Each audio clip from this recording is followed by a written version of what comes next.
বাবার বন্ধুর ছেলের রিসেপশনে আমাদের সবারই ইনভাইট আছে, আর বাবা নিজে গিয়ে বন্ধুর ছেলের বউয়ের জন্য শাড়ি কিনে এনেছে।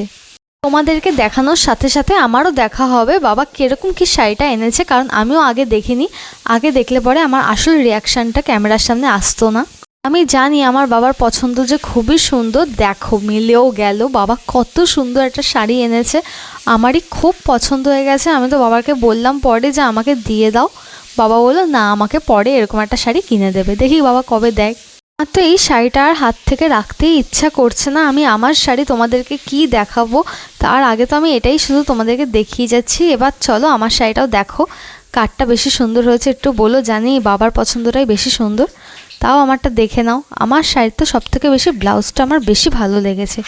এই ব্লাউজটা দিয়ে কবে থেকে আমি পরবো বলে ওয়েট করেছিলাম, কিন্তু কোনো না কোনো বাধা এসে গেছিলো, তাই আমার আর পরা হচ্ছিল না। এবার আজকে ফাইনালি হয়তো পরতে পারবো।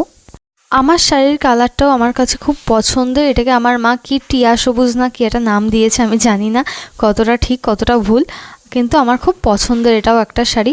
আমার ওই শাড়িটাও খুব পছন্দ হয়েছে, এটাও পছন্দ হয়েছে। দেখা যাক আজকে যদি পরি তাহলে get ready with me shoot করবো।